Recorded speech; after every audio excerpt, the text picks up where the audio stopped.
Hello everyone, today 32 back again with another review. This is the latest from Dan and Dave.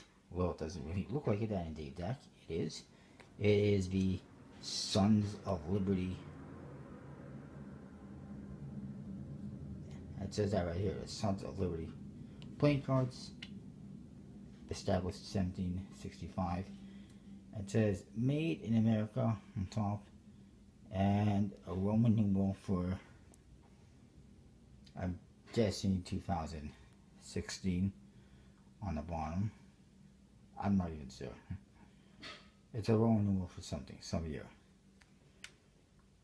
It's not 1765, that's for sure. But whatever. It's beautifully foiled and embossed on the front. I do have the cellophane on also. You can see this kind of a texture pattern around there, which is pretty interesting. On the side it says the D&D Playing Card Company with some stars and whatnot. And the other side says designed by Jeff Triss, and he did an excellent job.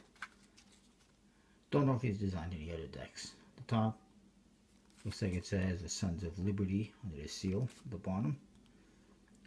DanandDave.com.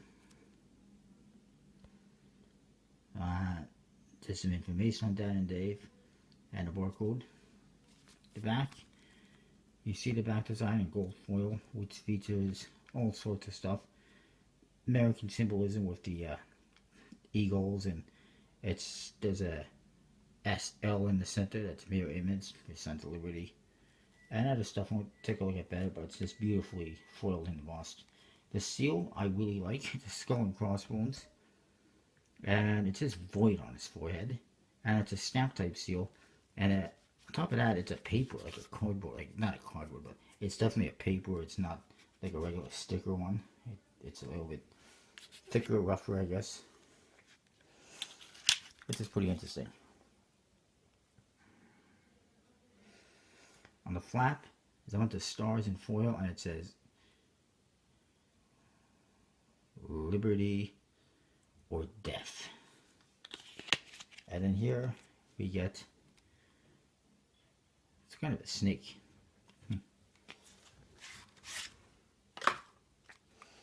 Down inside you get this nice ad card, kind of vintage style. It says the finest quality playing cards sold by gentlemen, Dan and Dave, in their shop, or their play, autoplay.com.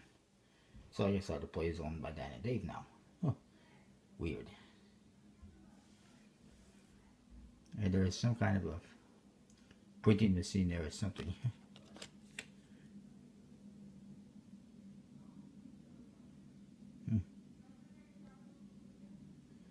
The back, you see the back design. You got like a compass thing, protractor, whatever. There's an eye, kind of like the old seeing eye, I suppose. The corners, it says rebellion to tyrants is obedience to God.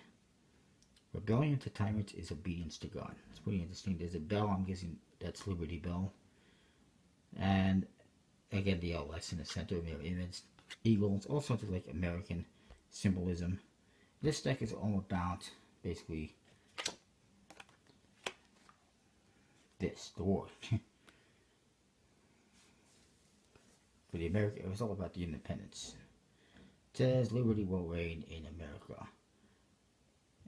Such was the cry of the Sons of Liberty on the eve of the American War for Independence, with the beginnings in Boston in 1765 as Sons of Liberty and their ambitions for autonomy. Oops, hang on. Stupid phone. Trying to read it, and then it goes on to, your battery's dying. Go away. I'm trying to read.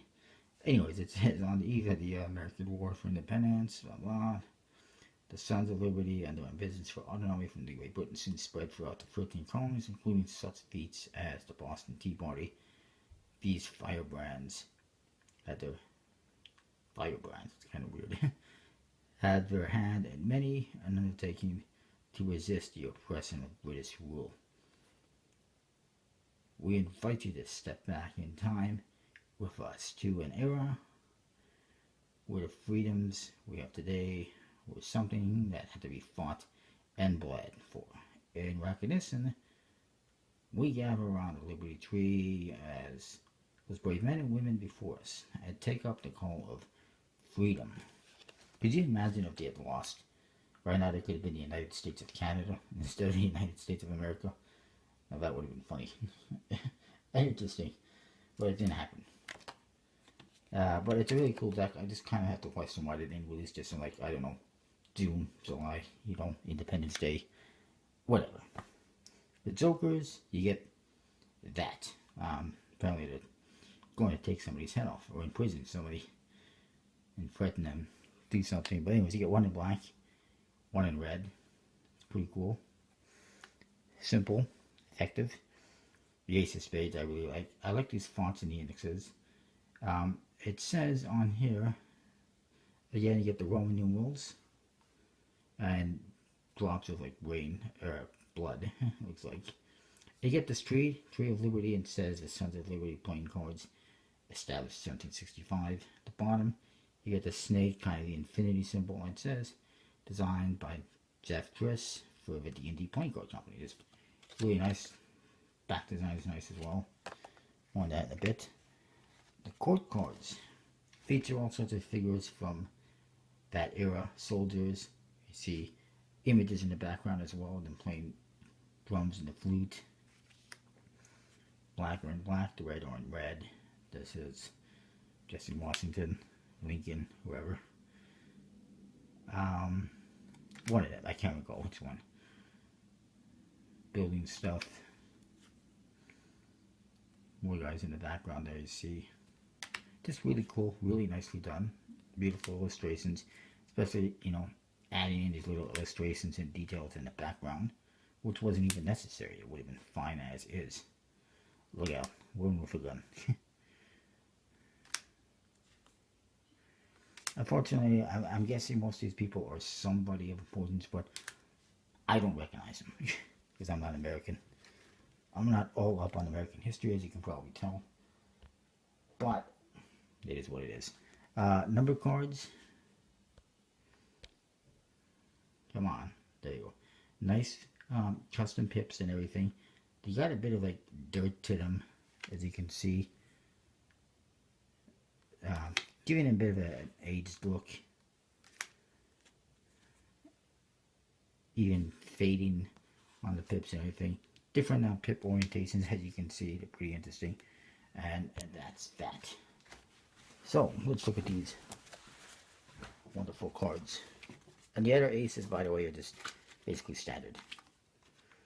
Just a pip. Anyways. They're very nice cards. A lot of people seem to like them, and I do too. The back design is really nicely done. A lot of details. Really fits the whole theme, encompasses the theme. Mirror image is definitely usable, playable. I like it. And I will say 4.5 out of 5. As for the faces, again, really well done, completely custom. Not like some previous Dan and Dave decks where they do 3 court cards and then repeated them, which was just ridiculous and lazy. These ones are actually well done. Good job with Jeff Triss. And I like all the details. I like the number cards and everything. I will say 4.5 out of 5. Really nice. Probably among the nicest artwork on a Dan and Dave deck that I've seen. And the most customization that I can recall. I mean, yeah, there's the Voltees and one other French deck, I forget the name of that, aren't bad.